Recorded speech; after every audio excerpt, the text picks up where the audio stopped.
I grew up in a small town where everyone knew everyone. Nothing exciting ever happened there. At least, that's what we like to believe. At the very end of Willow Lane, there was a house everyone stayed away from. Old, crumbling, hidden behind a wall of dead trees. We used to call it the Forgotten House. It had been abandoned for as long as anyone could remember.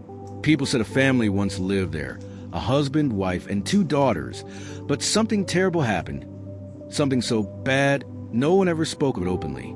We heard stories as kids, whispers about lights flickering inside, even though the electricity was cut, about a woman's voice crying late at night, about shadows moving past the broken windows. Of course, we never believed any of it, until the night we decided to go inside. The dare. It was a rainy Friday night when my friends, Tyler, Jake, and I, sat in my basement, bored and looking for trouble. Tyler was the one who brought it up. Let's go to the Forgotten House. We'll stay for an hour. Whoever leaves first has to buy pizza for a week. It sounded stupid, childish, but none of us wanted to look like a coward. So we grabbed our flashlights, pulled on our rain jackets, and headed down Willow Lane. The rain fell harder as we approached the house. The trees seemed to close in around us, their bare branches clawing at the air. By the time we reached the rotting front steps, I was already regretting it. Inside, the door creaked open with a gentle push. The air inside was damp and freezing, like stepping into a cave.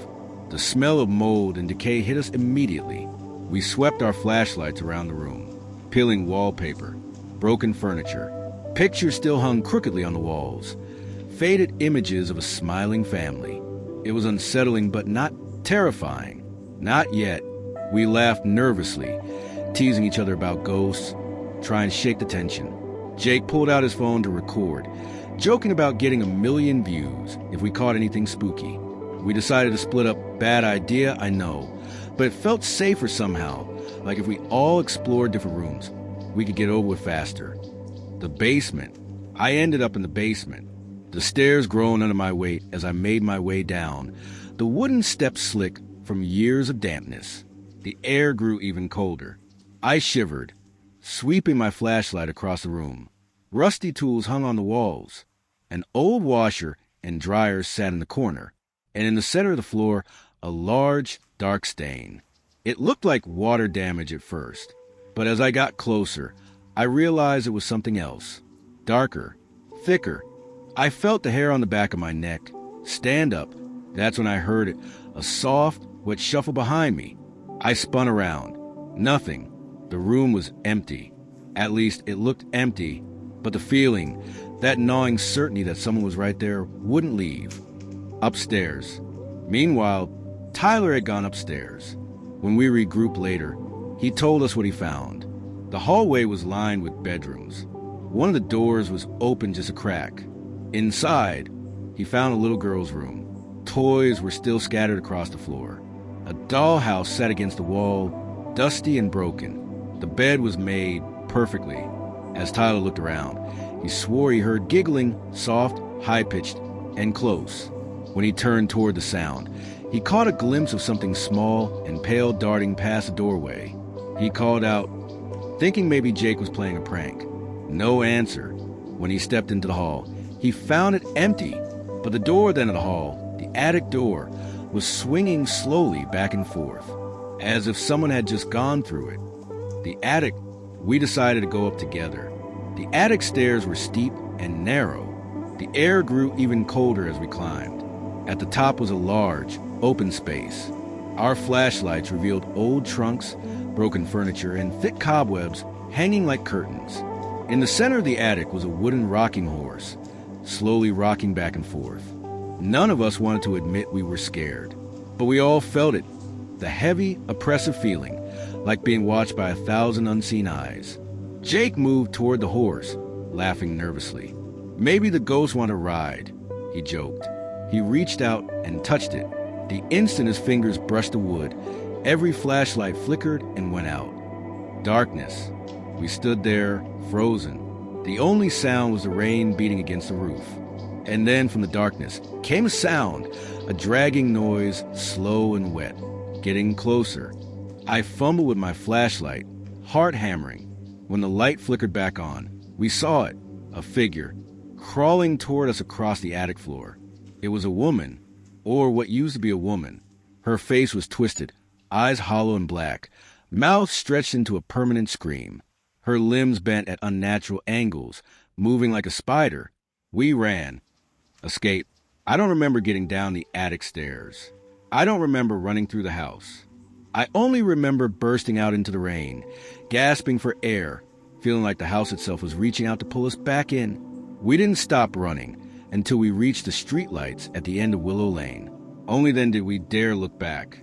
The house stood there, silent and dark. But in one of the upstairs windows, we saw it, a pale face, staring down at us, smiling. Aftermath. We never spoke about that night. Jake deleted the video from his phone without even watching it. Tyler moved away a few months later, said he couldn't sleep anymore. I stayed, but sometimes, late at night, I swear I hear it. The creak of the attic door swinging open, the soft giggle of a little girl, the slow, wet dragging sound getting closer and closer. I tell myself it's just my imagination, but deep down I know some doors once opened never truly close. End of story. I was 18 when my parents bought the old farmhouse at the edge of town. It was cheap, suspiciously cheap, but we needed the space. They called it a fixer-upper. I called it a disaster. The roof leaked. The walls creaked. The entire place smelled like mildew and something older, worse. There was something wrong with the floorboards.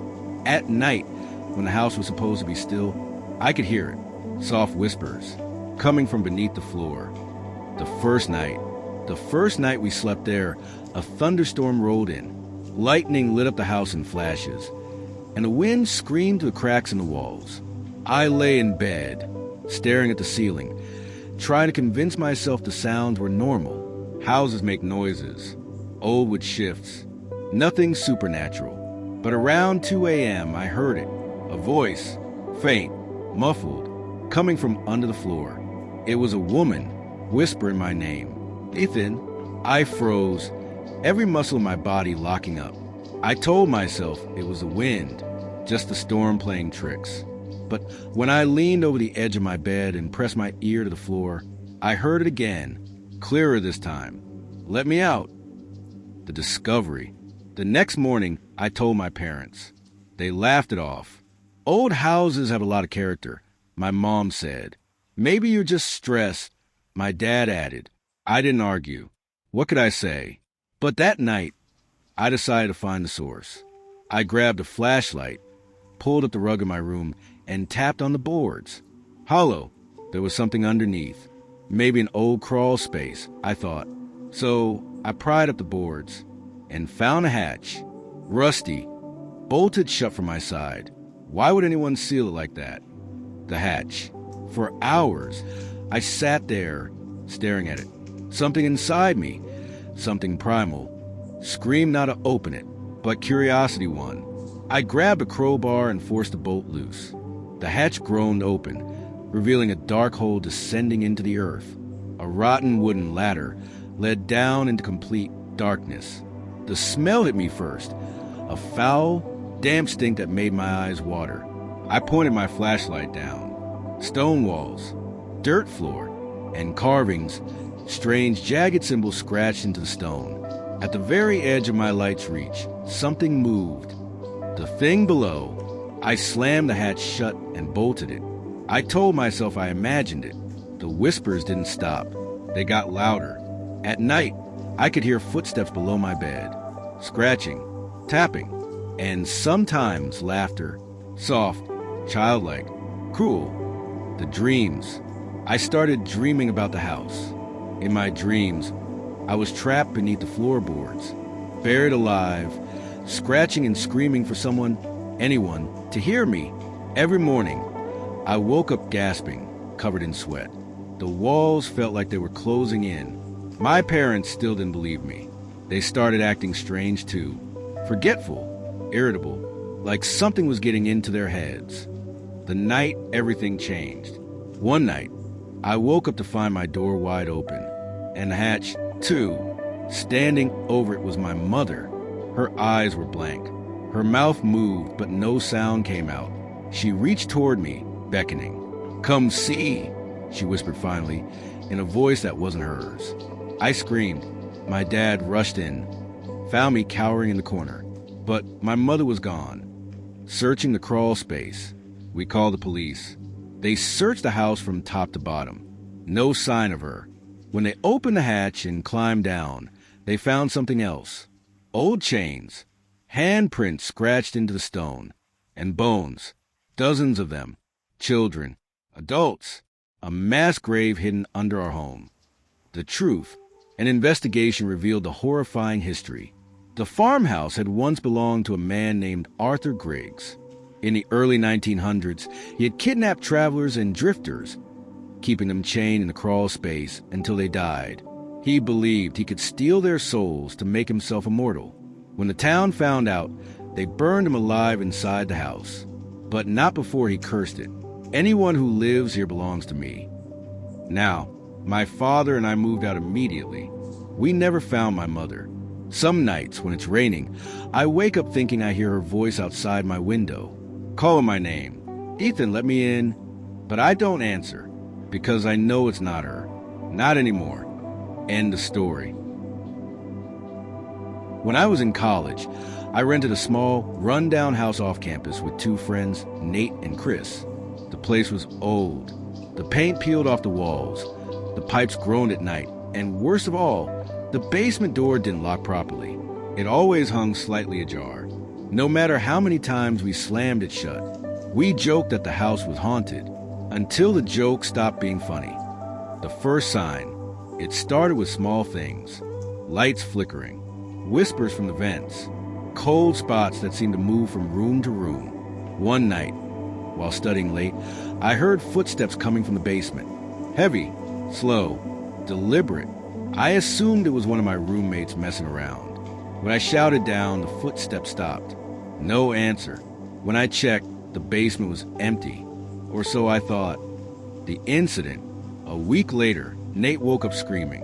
He said someone had been standing over his bed. A tall figure, face hidden in shadow, breathing heavily. Chris and I searched the house top to bottom. Nothing. But we noticed something strange. The basement door was wide open again. This time, deep scratch marks covered the inside, like someone or something had been clawing to get out. Strange occurrences. After that, things escalated. At night, we heard banging sounds coming from beneath the floorboards. Sometimes, the doorknobs rattled violently as if someone was trying to get into our rooms. I started sleeping with a baseball bat. Nate moved out first. He couldn't take it anymore. Chris and I stayed, more out of stubbornness than sense. But soon, Chris changed too. He became withdrawn, silent. He would stare at the basement door for hours, not moving. One night, I caught him whispering to it. The descent. I decided it was time to figure out what was really going on. Armed with a flashlight in my bat, I descended into the basement alone. The air grew colder with each step. At the bottom, I found nothing unusual. Old boxes, broken furniture, concrete walls. But then, behind a stack of rotting wood, I noticed something. A hole, freshly dug, leading into the earth beneath the house. Something was moving inside it. I barely had time to react. The stranger. From the hole, a figure emerged. Tall, twisted, its body unnaturally thin, its skin gray and tight over its bones. Its eyes, black, endless pits. It didn't move toward me. It just watched, breathing. The air seemed to thicken, pressing against my chest. I backed away slowly, heart hammering. The thing whispered, not with its mouth. It spoke directly into my mind. "Stay." Escape. I ran. I don't remember reaching the top of the stairs.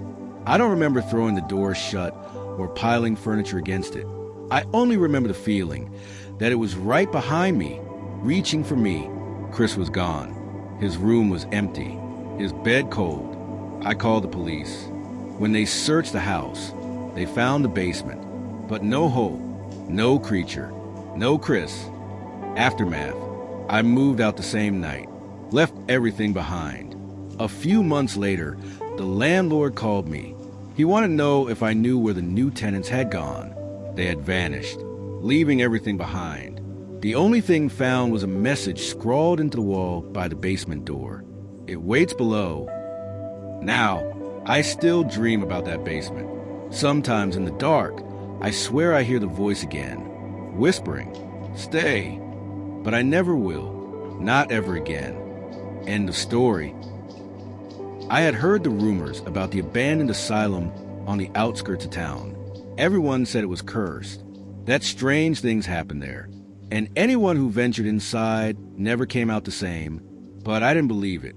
I was a skeptic, not someone who scared easily, and when a group of friends dared me to go with them, I couldn't back out. We made plans to visit the asylum on a Friday night. What happened next changed my life forever. The approach. The drive to the asylum was uneventful at first. We passed fields and empty streets until we reached a long, overgrown road leading up to the gates. The moment I saw the asylum in the distance, I felt something shift inside me. The building was massive, a Gothic nightmare of stone and iron. The windows were boarded up, the walls cracked and decaying, like a skeleton that had been forgotten, but there was no turning back. We parked outside and approached the front door, our flashlights cutting through the thick fog. The door creaked open, and we stepped into the darkness. The hallways. The smell hit us first, a mixture of mold, decay, and something far worse. We walked cautiously through the dimly lit hallways. The walls were covered in peeling paint, the floors lined with dust and debris. Every step echoed in the silence, and yet there was something off. Something watching us from the shadows. We kept moving, our hearts racing with each passing moment. Then, a door creaked open ahead of us. The first voice. We froze. From the room came a whisper. "Help me?" It was a woman's voice. Low, broken, but there was no one in sight. We glanced at each other, uncertain. One of my friends, Mike, took a step forward. "Maybe it's someone still trapped inside," he suggested. But as soon as he stepped into the room, the door slammed shut behind him. We rushed forward, banging on the door, but it wouldn't open. Inside, Mike screamed, a loud, guttural scream. Then silence. The darkness. Panicking, we tried to break the door down, but it wouldn't budge. Suddenly, the lights in the hallway flickered, and that's when I felt it. A cold hand on my shoulder. I spun around, but there was nothing there, just the shadow of a figure at the end of the hall. My heart pounded as I called out for Mike. No response. We decided to find another way inside. The basement. We stumbled across a stairwell leading down to the basement. It was colder down there, the air thick with a sense of foreboding. I don't know why we thought it was a good idea, but we descended into the depths of the asylum. The basement was darker than anything we'd seen before. The walls were covered in strange, illegible symbols. The floor was uneven, as if it had been hastily built over centuries of decay. Then we saw it, a figure in the far corner, its back turned to us. At first, we thought it was Mike, but when it turned around, I froze in terror. It wasn't Mike. It was something else. Its skin was pale, stretched over bones. Its eyes were hollow, empty, and its mouth hung open in a permanent, silent scream. It wasn't human. The chase. Before I could react, the thing lunged at us. We ran. We ran to the dark hallways, down twisting corridors that seemed to go on forever. The sound of footsteps behind us grew louder with every step. It was chasing us. No matter how fast we ran, it kept getting closer. Then, the building seemed to shift. The walls closed in, the doors disappeared, and the hallways twisted and turned like a maze. I had no idea where I was. I couldn't see my friends anymore. And then I found myself in a room with a single, dim light hanging from the ceiling. I could hear breathing, not my own. The mannequins. The room was full of mannequins. At least, I thought they were mannequins. They were arranged in strange, unnatural poses, their faces blank and lifeless. But as I stepped further into the room, I noticed something odd. One of them blinked, then another, and another. Suddenly, they weren't mannequins. They were people. People who had been turned into twisted, lifeless versions of themselves. And the thing that had been chasing us, it was among them. Its face stretched into a grin as it watched me, its eyes now filled with madness. The final escape. I don't know how long I was trapped in that room, but when I finally found a way out, I ran as fast as I could, not looking back. I made it to the front gates of the asylum, gasping for air, my legs burning. I never saw my friends again.